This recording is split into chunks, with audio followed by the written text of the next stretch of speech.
En el mundo ha habido batallas y guerras, que han sido significativas en el futuro de la humanidad. Se han construido nuevos mundos, reconstruyendo los pueblos después de la guerra bélica. Pero hay una que cambiará el rumbo del mundo. Y está pronto por ocurrir. ¿Sabías que la Biblia profetiza una gran batalla entre Gog y Magog? Esta profecía habla de una guerra decisiva en los últimos tiempos, y su significado podría sorprenderte. Hoy te explicaré qué nos dicen Ezequiel 38 y 39 y cómo se conecta con otros pasajes de la Biblia como Apocalipsis 19 y 20. Y Joel 2 y 3. Sé que te gustaría saber, hoy lo sabremos, vamos indaguemos juntos, a ver de qué se trata. En Profecías Bíblicas de Jesús y su doctrina, te lo explicaremos. Antes de continuar, primero debemos saber quiénes son estos personajes misteriosos de Gog y Magog. Unidos a estos, los acompañan otros personajes desconocidos como Cus y Fut entre otros. Trasladémonos en el tiempo unos 5000 años atrás, cuando el mundo por primera vez fue destruido en agua. Solo quedó Noé, sus 3 hijos Jafet, Cam y Sem y sus familias. Este relato tan interesante está en el primer libro de la Biblia. En el capítulo 10 de Génesis, las generaciones de estas familias cobran importancia, porque de estas se pobló toda la tierra. Y de estos personajes es que habla la profecía de Ezequiel 38 y 39. Del primer hijo de Noé, llamado Jafet. Son los países europeos que se formaron ubicándose en la costa. A Jafet le nacieron hijos, Gomeg, Magog, Mesec y Tubal. De Gomeg es la casa de Togalma. De Javán otro hijo de Jafet, procede Tarsis. Del hijo de Noé Cam, procede Cus, Fut, Saba y Dedán, cuyas ciudades se establecieron en Asiria, Filistea, Elam o Persia. Actualmente Siria, la Franja de Gaza, Irán e Irak. Estos son los personajes en la escena profética, del juicio final de Gog y Magog. Según Apocalipsis 20, 8. ¿Pero qué misterio ocultan estos personajes para que Dios les haga un juicio tan impactante?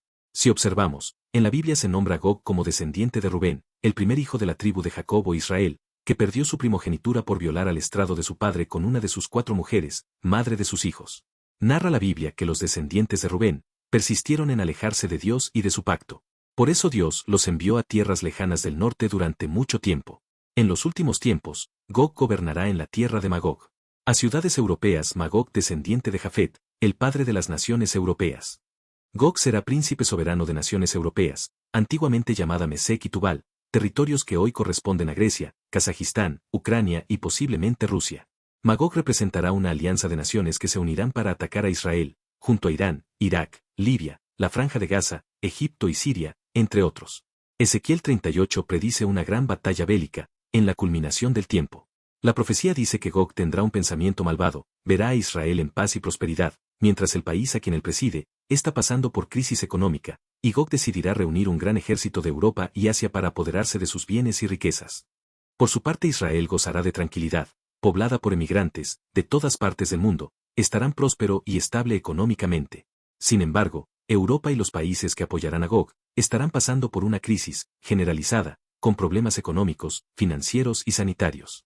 Entretanto, Gog reunirá sus fuerzas procedentes de los países del norte y marchará contra Israel, con todo su equipo y material de guerra bien avanzado. Pero ocurre en ese momento, algo inesperado para Gog y los países que él protege y lo apoyan. Dios intervendrá con señales desde el cielo, de una forma como jamás había sucedido en la humanidad. Gog y su ejército serán destruidos por fuego, lluvia torrencial, de granizos y terremotos, enviados del cielo. De tal forma que la geografía del mundo cambiará. Los montes se derribarán, las lluvias los desmenuzarán, y trasladarán, que no subsistirán. No quedará ninguna persona viva, de los que fueron con Gog. Y con este juicio que Dios hará a Gog.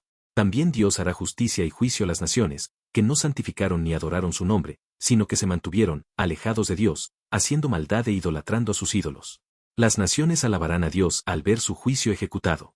Y tanto Israel como la humanidad comprenderán los padecimientos de Israel, en la diáspora, después de su venida, que duró unos 2000 años aproximadamente, que fue por su maldad e idolatría. Por otra parte, el juicio final en Ezequiel 39, siguiendo la temática del capítulo 38, nos dice, que sucederá en la segunda venida de Cristo en su gloria. Y se muestra en este capítulo 39, el juicio final de Dios sobre Gog y Magog. Aquí Dios explica el propósito de la diáspora de Israel y el porqué de su restauración. Israel será restaurado y su pueblo regresará a la tierra prometida. Las naciones del norte serán destruidas por el juicio divino. Los cuerpos del ejército de Gog quedarán como alimento para las aves y las fieras, como un gran banquete de festejo sobre las fuerzas del mal, así como lo indica Apocalipsis 19, 17-19. Después de estos acontecimientos, Dios derramará su espíritu sobre Israel como nunca antes. Algo aún más profundo en Ezequiel 39 nos entrelaza o conecta con Apocalipsis 19 y 20. Sucederá después del milenio, el gobierno de Jesús en la tierra. Es un momento distinto en la profecía con respecto al 38. Porque interviene, la fuerza enemiga de Dios, Satanás, quien pervierte los pensamientos de los hombres que están con Gog y Mago, para que vengan a destruir a los que están al lado de Dios y de su Hijo amado Jesús, quien los gobierna como el Rey de Reyes entre ellos. Pero los gobernantes de Gog y Magog no se quieren sujetar al Rey Jesús. Es allí que se cumple el Salmo 2, 1 a 6, cuando dice rompamos sus ligaduras. Pero Dios les rectifica que su Hijo es el que gobierna en su monte santo. Dios se reirá desde los cielos, enviando en ese momento su juicio desde su eternidad, destruyéndolo en su juicio, acabando con la maldad para siempre. Por eso en el capítulo 39, aunque es parecido al 38, este se diferencia, porque Dios envía fuego sobre Mago, que significa juicio y destrucción. Y este evento ocurrirá después del milenio, conectando con Apocalipsis 20. A los 1000 años del reinado de Jesús Hijo de Dios, Gog y Magog se levantarán una vez más. Dios enviará fuego del cielo y destruirá a las naciones rebeldes. El juicio será definitivo, y el nombre de Dios será exaltado para siempre. En comparación a la profecía de Joel 2 y 3, tiene los mismos matices, así como en otro libro de los profetas menores. Pero, sin embargo, en la profecía de Joel se nombra al valle de Josafat, el rey Josafat como descendiente de Judá. Judá descendiente del otro hijo de Noé, Sem. ¿Quién es la otra parte que destaca, por su importancia? Porque de Sem procede la descendencia de Israel, el pueblo escogido de Dios. El valle de Josafat o valle de Cedrón en Jerusalén, fue el valle donde Josafat con su ejército, venció a las fuerzas enemigas de Moab, Amón y Edom.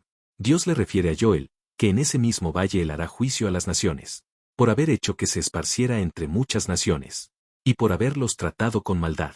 Finalizamos diciendo que, esta profecía de Joel, nos habla de justicia, restauración y la soberanía de Dios. Israel será restaurado, las naciones serán juzgadas, y el nombre de Dios será exaltado para siempre. Esta profecía culmina con el gran derramamiento del Espíritu Santo mencionado en la profecía de Joel 2. Como termina Ezequiel 39. También se habla de un futuro glorioso para el pueblo de Dios, donde habrá abundancia y prosperidad. En contraste, los enemigos de Dios enfrentarán destrucción y ruina. ¿Qué opinas sobre esta profecía? ¿Crees que estos eventos ya están comenzando a cumplirse? Déjamelo saber en los comentarios. Suscríbete para mejor información.